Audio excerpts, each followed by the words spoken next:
যেই আরএসএস এর সদর দপ্তরে এতদিন পর্যন্ত জাতীয় পতাকা উড়তো না, যেই আরএসএস 1947 সালে স্বাধীনতাকে স্বাধীনতা বলে মান্যতা দেয় না, সেই আর যাই হোক, সেই আরএসএস বিজেপির কাছ থেকে অন্তত দেশপ্রেমটা শিখবো না।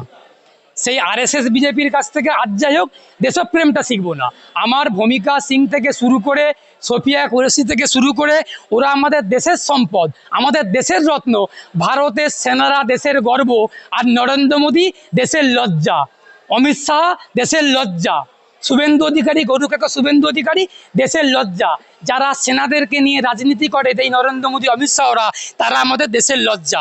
আমরা মনে করি, আমি মনে করি যে আমার দেশের রত্ন, আমার দেশের সম্পদ, আমার দেশের গর্ব সোফিয়া কুরেশি থেকে শুরু করে আর ভূমিকা সিং থেকে শুরু করে ভারতীয় সেনা, ভারতীয় আর্মি। আর এই দেশপ্রেমিক যারা দেশপ্রেম করছে, ভুয়ো দেশপ্রেম, ওই দাঙ্গাবাজদের কাছ থেকে আজ যাই হোক দেশপ্রেমটা শিখবো না। আমার দেশের নাগরিকরা যারা যুদ্ধ চাইছেন, তারা যুদ্ধ চাইতেই পারেন। আমি যুদ্ধ নাও চাইতে পারি, কারোর যদি যুদ্ধ চাওয়ার অধিকার থাকে, কারোর যুদ্ধ না চাওয়ার অধিকার আছে। যুদ্ধের বিরুদ্ধে শান্তির পক্ষে কিছু এক শ্রেণীর মানুষ কলকাতার রাজপথে দাঁড়িয়ে আন্দোলন করছিলেন বা মিছিল করছিলেন। সেখানে ওইখানে দাঙ্গাবাজ সজল ঘোষ থেকে শুরু করে বিজেপির কিছু গুন্ডারা, দেশদ্রোহী বিজেপির গুন্ডারা, যারা দেশপ্রেম মুখে আওড়ায় আর ভেতরে দেশপ্রেমী দেখায় আর ভেতরে দেশদ্রোহী, তারা হামলা করেছেন। সুতরাং এই বিজেপিগুলোকে বেছে বেছে এদের মুখে কালি মাখিয়ে বাংলা থেকে তাড়াতে হবে, তবে দেশ বাংলা শান্তিই থাকবে। তার কারণ এই বিজেপিরা আসলে দেশের শত্রু, বাংলার শত্রু, সংবিধানের শত্রু। তার কারণটা কেন বলছি, এই বিজেপিরা, এই আরএসএসরা 1947 সালে স্বাধীনতাটাকে স্বাধীনতা বলেই মানে না। আরএসএস সদর দপ্তর নাগপুরেতে জাতীয় পতাকায় উঠতো না। ওরা গান্ধীজিকে বলে দেশদ্রোহী, আর দালাল সাভারকারকে বলে দেশপ্রেম, শ্যামাপ্রসাদকে বলে দেশপ্রেমী। সুতরাং ওদের কাছ থেকে দেশপ্রেমটা শিখবো না। ওরা যেমন দাঙ্গাবাজ, ওরা বিদ্বেষের চাষ করে, আমরা শান্তির চাষ করব। ওরা বিদ্বেষের বাতাবরণ তৈরি করবে, আমরা শান্তির হাওয়া ছড়িয়ে দেব। এটাই আমাদের কৌশল, এটাই আমাদের বার্তা ভারতবাসী হিসেবে। ভারতের সংবিধানকে আরএসএস বিজেপি খণ্ডন করছেন, ধ্বংস করছেন। যারা যুদ্ধ চাইছেন, আবারও বলছি, যুদ্ধ চাইতেই পারেন। আবার যারা যুদ্ধ চাইছেন না, তাদের যুদ্ধ না চাওয়ার অধিকার আছে। শান্তির পক্ষে মিছিল করতে গিয়ে আক্রান্ত হতে হবে? এ কোন ভারতে বসবাস করছি আমরা? এটা কোন ভারত? পাকিস্তানিরা দেখে আনন্দ পাচ্ছেন আমাদের পরিস্থিতি দেখে। এই যে আমার দেশের নাগরিককেই বিজেপিরা আক্রমণ করছে, পাকিস্তানিরা দেশে হাসছে। যেই পাকিস্তান ছেঁচড়া, বেহায়া, দোকান কাটা, যার কান নেই, যে নির্লজ্জ পাকিস্তান, তারা দেশে দেখে আনন্দ পাচ্ছেন। কেন আনন্দ পাচ্ছেন? ভারতবর্ষের মধ্যে ভারতবাসীকে আক্রমণ করছেন, এই জন্য দেখে পাকিস্তানিরা আনন্দ পাচ্ছে। আমরা বলছি, ভারতের সেনারা দোকান কাটা, ছেঁচড়া, দুর্বল, নির্লজ্জ পাকিস্তানকে শাস্তি দেবেন। আমার ভারতের সেনারা গর্বের সঙ্গে লড়াই করবেন। আমার দেশের সেনারা রাত্রি জাগলেন, আমার দেশের সেনারা পাকিস্তানকে মারলেন, আর পাকিস্তানের হামলাতে আমাদের সেনারা আক্রমণ হলেন। আমার দেশের সেনারা মরলেন, আমার দেশের সেনারা মারলেন, আমার দেশের সেনারা রাত্রি জাগলেন। আর আমার দেশের সেনাকে বলা হচ্ছে, সোফিয়া কুরেশিকে বিজেপি বলছে যে ও জঙ্গিদের বোন। ভূমিকা সিং যেমন আমার বোন, সোফিয়া কুরেশিও তেমন আমার বোন, আমাদের বোন। সুতরাং ভারতবাসীর বোন, তারা আমাদের গর্ব। ভারতের সেনারা লড়াই করছেন, সংগ্রাম করছেন ভারতের পক্ষে, আর নরেন্দ্র মোদীর ছবি নিয়ে বিজেপির লোকেরা গলিতে গলিতে মিটিং করে বেড়াচ্ছেন।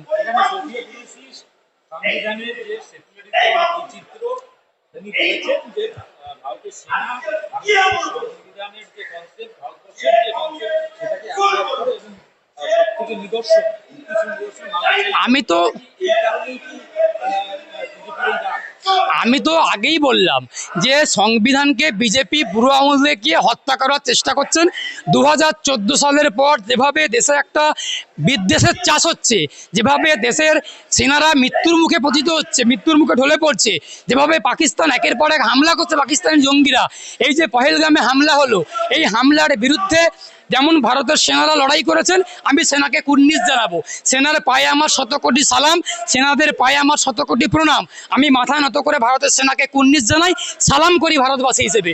কিন্তু বিজেপি কি করছে? বিজেপি সেনাদেরকে নিয়ে রাজনীতি করার চেষ্টা করছেন, এই সেনাদেরকে বিভাজন করার চেষ্টা করছে। সোফিয়া কুরেশি আর ভূমিকা সিংয়ের মধ্যে বিভাজন করার চেষ্টা করছেন।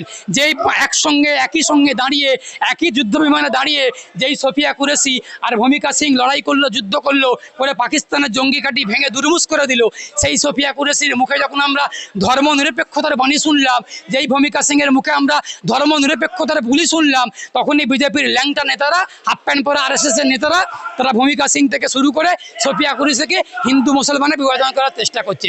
এই বিজেপির কদর্য আক্রমণকে, বিজেপির কদর্য রাজনীতিকে, সেনাদেরকে নিয়ে যে রাজনীতি করা হচ্ছে, এই রাজনীতির বিরুদ্ধে আমরা ভারতবর্ষের শান্তিকামী, আমরা গণতন্ত্রপ্রেমী ভারতবাসী, সংবিধানপ্রেমী ভারতবাসীরা আমরা একটা হয়ে ভারতের সেনার পাশে থাকবো, ভারতবাসীদের পাশে থাকবো, ভারতের পাশে থাকবো। আসলে একটা কথা খুব ভুলে যাওয়ার চেষ্টা হচ্ছে, সরকারের সমালোচনা করা মানেই বিজেপিরা সেটাকে দেশের বিরোধিতা করার একটা হাওয়া তোলার চেষ্টা করছেন। আমরা খুব স্পষ্ট করে বলছি, আমি আইনজীবী SK বাবুলাল, আমরা যারা আইন নিয়ে, সংবিধান নিয়ে আলোচনা করি, চর্চা করি, পড়াশুনো করেছি, ওকালতি করছি, আমি খুব স্পষ্ট করে তোমাদের চ্যানেলকে বলছি, সরকারের সমালোচনা করা মানে কিন্তু সরকারের বিরোধিতা করা মানে কিন্তু দেশ বিরোধিতা নয়। আমার সামনে দীপক ব্যাপারী দাঁড়িয়ে আছেন, ওনার পোশাকেতে স্বস্তিকা যেটা হয় হিন্দু, সেই পোশাকের ছবি রয়েছে। তার মানে কি উনি যখন সরকারের সমালোচনা করেন, বিজেপির সমালোচনা করেন, ওনাকে একদল মানুষ বলে হিন্দু বিরোধী, ওনাকে একদল মানুষ, দীপক ব্যাপারীকে একদল মানুষ বলেন হিন্দু বিরোধী। তাহলে উনি কি হিন্দু নন? আসলে সরকারের সমালোচনা যে করবে, কেন্দ্রীয় সরকারের সমালোচনা যে করবে, বিজেপির সমালোচনা যে করবে, তাকে হয় হিন্দু বিরোধী তকমা দেওয়া হবে, তা না হলে দেশ বিরোধী তকমা দেওয়া হবে, ভারত বিরোধী তকমা দেওয়া হবে। আমি অ্যাডভোকেট SK বাবুলাল খুব স্পষ্ট করে বলছি, সরকারের সমালোচনা করা মানে, বিজেপির সমালোচনা করা মানে, নরেন্দ্র মোদী, অমিত শাহদের সমালোচনা করা মানে দেশের বিরোধিতা করা নয়। যদি সমালোচনা না করি, দেশ বরং ভঙ্গুর হয়ে যাবে। সরকারের সমালোচনা করলেই দেশ পরিপূর্ণ হবে, দেশ আরও এগিয়ে যাবে। গণতন্ত্রের প্রথম শব্দ হচ্ছে সমালোচনা। মানুষ যেমন গণতন্ত্রের শেষ কথা বলে, বিচার ব্যবস্থা যেমন গণতন্ত্রের একটা অঙ্গ, সংবাদ মাধ্যম যেমন অঙ্গ, বাক স্বাধীনতাও একটা অঙ্গ। মানুষ যদি সমালোচনা না করতে পারে, মানুষ যদি বিরোধিতা না করতে পারে, তাহলে বিরোধী দলনেতার পোস্টটাকেই তুলে দেওয়া উচিত। রাহুল গান্ধী, শুভেন্দু অধিকারীদের থেকে কোনো লাভ নেই। বিরোধিতা করলেই তো দেশদ্রোহী তকমা দিচ্ছে বিজেপিরা।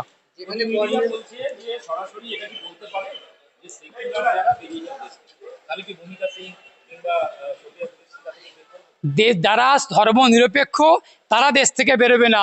এই গরুকে কুসুম রঞ্জন ঘোষ বা ময়ূক রঞ্জন, আমার নাম বলতে আপত্তি নেই, যে বলেছিলেন কিসের কুসুম, কোথায় কুসুম, কুসুম ওর মধ্যে আছে, ও দেখুক কোথায় কুসুম আছে, খুঁজে বেড়াক।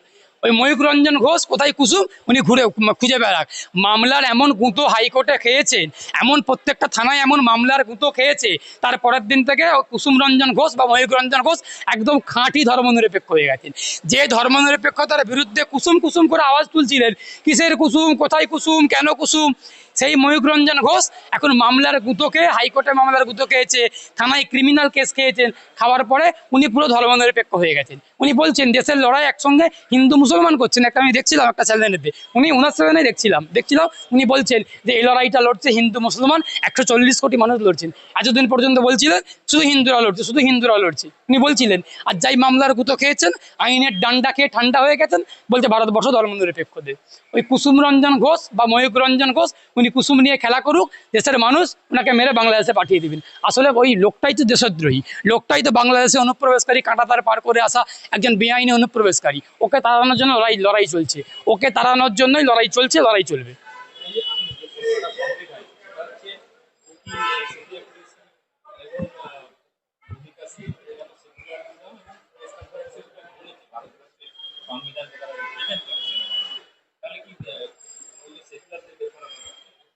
না, আমি তো ওই গরুকেও ময়ূক রঞ্জন ঘোষ বা কুসুম রঞ্জন ঘোষের কথাটাকে প্রথমত খণ্ডন করলাম। ওর কথাটাকে কোনো বক্তব্য বলেই মনে করি না। পাগল অনেক কিছুই বলে, আর ছাগল অনেক কিছুই খায়। কিছু ভুল খেলে ছাগলের মৃত্যু হতে পারে, আর পাগল ভুলভাল বলে রাঁচিতে পাঠিয়ে দেওয়া হবে, অতিরিক্ত পাগলের প্রমাণ পাওয়া গেলে রাঁচিতে পাঠিয়ে দেওয়া হবে। সুতরাং ময়ূক রঞ্জন ঘোষ বা কুসুম রঞ্জন ঘোষ ওর কথাটাকে কথার মধ্যে আমি ধর্তব্যের মধ্যেই ধরছি না। এবার যদি উনি বলে থাকেন যে ধর্মনিরপেক্ষরা দেশ থেকে পালিয়ে যাক, তাহলে নরেন্দ্র মোদী বিজেপির যে নেতা বা ভারতের প্রধানমন্ত্রী, উনি বারবার অনেক ক্ষেত্রে বলেন যে ধর্মনিরপেক্ষতা আমার রক্তে আছে, আমার ব্লাডে আছে। তাহলে নরেন্দ্র মোদীকেও দেশ থেকে পালিয়ে যেতে হবে, দেশ ছেড়ে পালিয়ে যেতে হবে। আর এই সোফিয়া কুরেশিকেও দেশ থেকে পালিয়ে যেতে হবে। বা যদিও সে ভারতীয় সেনারই একটা অঙ্গ সোফিয়া কুরেশি, আমি পার্টিকুলারলি খুব স্পেসিফিক সোফিয়া কুরেশির দিকে যাচ্ছি না। যদি ময়ূর রঞ্জন ঘোষের কথাটাকে আমি যুক্তি হিসেবে ধরেও নিই যে ময়ূর রঞ্জন ঘোষের কথাটা বলেছেন যে দেশপ্রিয় যারা ধর্মনিরপেক্ষ তারা দেশ থেকে চলে যাক, তাহলে ভারতীয় সেনার একটা অঙ্গ, একটা পার্ট, ভারতীয় সেনার গর্ব, ভারতীয় সেনার রত্ন এই সোফিয়া কুরেশি দেশ থেকে পালাতে হবে ওর কথা অনুযায়ী। তাহলে উনি পরোক্ষে ময়ূর রঞ্জন ঘোষ বা কুসুম রঞ্জন ঘোষ পরোক্ষে ভারতের সেনাকেই বলছেন যে ভারতের সেনা দেশ থেকে ভারত থেকে বাড়ি বেরিয়ে যাও।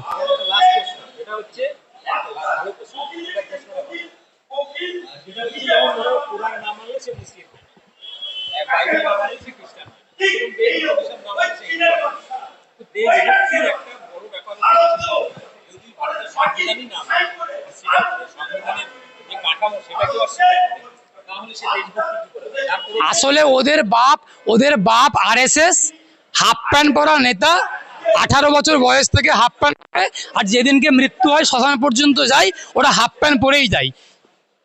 ওই আরএসএস যে হাফ প্যান্ট পরা আরএসএস এর বাহিনী, গুন্ডাদের বাহিনী, দাঙ্গাবাজদের বাহিনী, ওরা দেশের স্বাধীনতাটাকে স্বাধীনতা বলেই মানে না। সুতরাং ওই আরএসএস ওই বিজেপির বিরুদ্ধে লড়াইটা চলছে, লড়াইটা চালিয়ে যেতে হবে। আসলে ওরা যেটা বলছেন যে যারা সংবিধানকে মানবে, ওদের কথার যে মর্মবস্তু, ওদের কথার যে সারমর্ম, যারা দেশের সংবিধান মানবেন তারা দেশদ্রোহী, স্পষ্ট কথা।